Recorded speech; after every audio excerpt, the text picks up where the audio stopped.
Yo, so we all know Spotify. You know, Spotify, one of the most one of the biggest streaming platforms, music platforms in the world, has recognized Afrobeat as the fastest growing genre at the moment. Isn't that a good news? It's a good news. Spotify has, acknowledged African music, Afrobeat, as one of the biggest and fast rising genres around the world. And we can only give thanks to the pacesetters, the pioneers of Afrobeats. And we can't do that without a mention of Ghanaians. In the early 2000s and in the late 90s coming down, Charlie, we've been championing this. Before the and yeah, we can't say that without mentioning the Nigerians, because Charlie, at the moment, they are championing the whole Afrobeat agenda. Yeah, we might have been the originators, or it might the Afrobeat might have or may have gotten the inspiration from high life music or whatever. But Charlie, at the moment, we can't take the praises alone, Charlie, because the Nigerians are the ones championing the whole Afrobeat agenda. Yeah, and I know people will come and beat me that, Charlie. Why am I saying this? But that's the truth. High life originated from Ghana, and that's the truth. High life originated from Ghana, and that's the truth.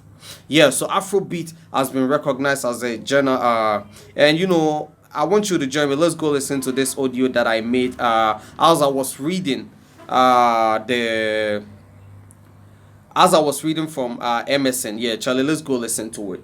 And I'm reading this from Microsoft Start, www.msn.com. Journey of a billion streams. Spotify launches dedicated site to household things Afrobeats. Spotify on Thursday announced the launch of Afrobeats. Journey of a billion streams, a dedicated site that will track all things related to the genre. From its origin in Ghana, its popularization in Nigeria, its fusion with other genres, as well as how it has become one of the continent's biggest culture exports. Afrobeats is one of Africa's biggest musical exports and is currently taking the world by storm. On Spotify, the genre has grown by 550% since 2017, and it was streamed more than 13 billion times in 2022, with its leading artists continuing to take off giant milestone on the global music stage across the live events, awards, and streaming. The site will act as a repository for this culture phenomenon, housing tests, infographics, and visual elements, including Spotify's streaming data and results from the Spotify commissioned April 2023 Afrobeats survey. The survey, conducted by research firm Kuvura, tracks the rise of Afrobeats and its cultural impact over decades. The site will be updated on a bi-weekly basis for the next 8 weeks, but will remain active beyond this as an always-on resource with frequent updates on new Afrobeats movement. It will also include an interactive experience for fun to discover the connect with new knowledge on Afrobeats. There's no doubt that Afrobeat as a genre is here to stay and will only continue to shatter more than ceilings. In 2023 alone, the genre has been played for more than 223 million hours, with streams exceeding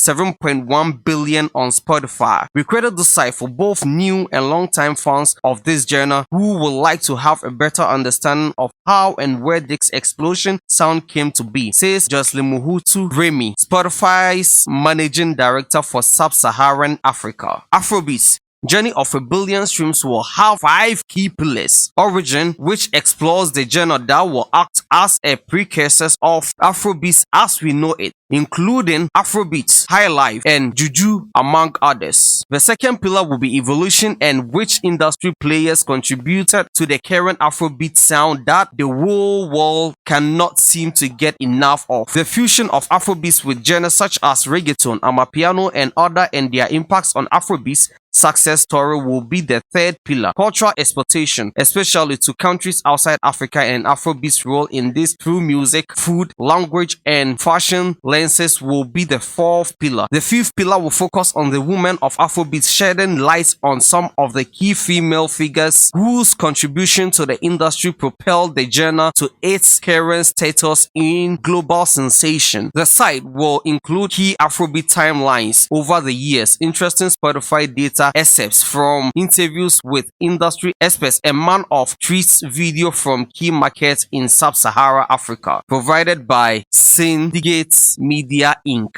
So, Charlie, we can, the fact is, men like Wizkid, Davido, Rema, Burna Boy, Tiwa Savage, let's come down to Ghana like Kevin Boy, Kamido, people like Kiddy's touching was all over the world. Kiddy's touching was all over the world, but Charlie Rema at the moment is enjoying. Burna Boys, and all these things here. Davido, Wizkid, and all. Charlie, shout outs to all these musicians. They have really worked hard to put the Afrobeat on the map. Looking at, from the audio, Charlie, you could hear the number of, streams that we've been gathering on Spotify. Only 2022 alone, we got more than 13 billion streams on Spotify. Charlie, 13 billion streams on Spotify. And it's a very great news here, Charlie. It's a very great news, for the world of our 13 billion. Charlie, it no be joke. In 2023 alone, we are doing more than 7.1 billion.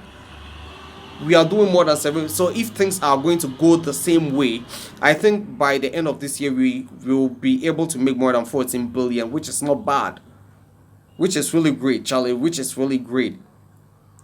We are doing well as Africans, and Charlie, kudos to our efforts. We can praises to journalists or bloggers or YouTubers championing the whole Afrobeat agenda. Charlie, yeah, Afrobeat has now become a world genre, and everyone can speak about it. Yeah, all over Africa, South Africans are speaking, Ghanaians, Nigerians, everyone is speaking about it, and that is a very great news. Yeah, Charlie, that's a shout to all the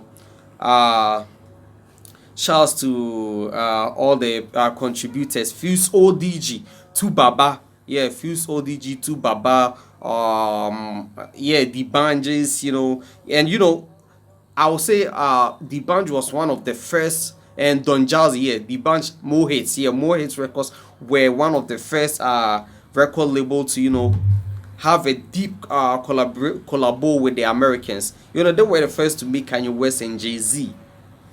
By the kind Kesi of men like Bankuli, yeah. He was recently interviewed on 3 Music. He was recently interviewed on 3 Music, and it was very inspirational, Charlie.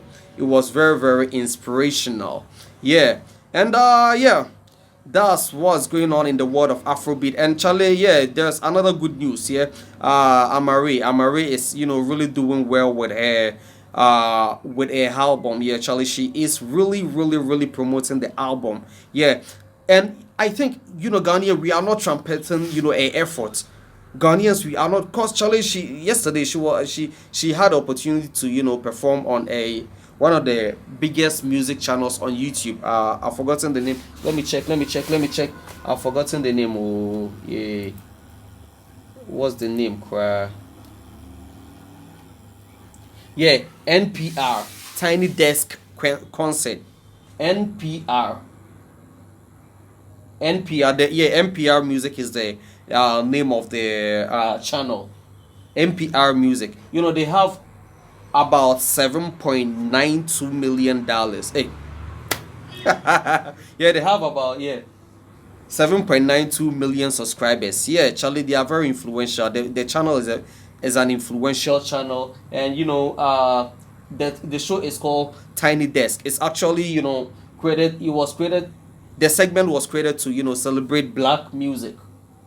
Yeah, it's a Black Music Month, and Amaarae got the opportunity to go perform on it. Charlie, she really killed the performance. Yeah, Charlie, when it comes to Ghana, we got all the talent, but I don't know why we don't seem to trumpet their effort. And Charlie, they are really doing well. Charlie, the Nigerians are doing great. We are equally doing well. We have men like Rocky Dawuni at the Grammys. Rocky Dawuni was at the Grammys. Kamido is at the BET. Yeah, Charlie, but the whole country seems to be so quiet about it. If it was Burna Boy feeling, yeah, Charlie, we would have been talking about it. Yeah, we shouldn't be, like Charlie, we should love ourselves too. Yeah, in as much as we are supporting the foreigners, Charlie, we should love ourselves too. That'd be the truth, Charlie. Yeah, that'd be the truth. And yeah, Amaarae is really doing something great. And yeah, she's one of my favorite musicians at the moment. Ghana female musicians at the moment. Yeah, Tiwa Savage, Jackie. And I forgot to even do a news about it. But Charlie, the news is gone, so Charlie, we can't do it again. Tiwa Savage performance at their inauguration, the coronation of the King Charles. Yeah, Charlie, that was also a victory. Yeah, Amaarae is doing great. Charlie, we should support her. Charlie, she's doing this alone. She is doing this alone, and you know that most of her success came through Nigerians. Most of her success came through Nigerians. Apart from the fact that she is investing herself, most of her success came through Nigerians. And Charlie, yet we keep saying that Charlie, Nigerians are not supportive enough. They are really supporting, but Charlie, we should also support ourselves. That be the truth. That be the G code. That be the code. We should support ourselves. Charlie, we should support people who can put Africa on the map. Look, just imagine Amaarae had the same support that we are giving to Shatawale Sarkodie and Stonebwoy. And yes, Shatawale Sarkodie, Stonebwoy, and Samini. And Charlie, she would have been, she would have been one of the biggest, because she is doing music for the world with the name of Ghana. She is doing. During her performance, she mentioned where she came from, Accra, Ghana, repping Accra, Ghana. Charlie, we should push her. We should push her, Charlie. That be the truth. We should push Amaarae.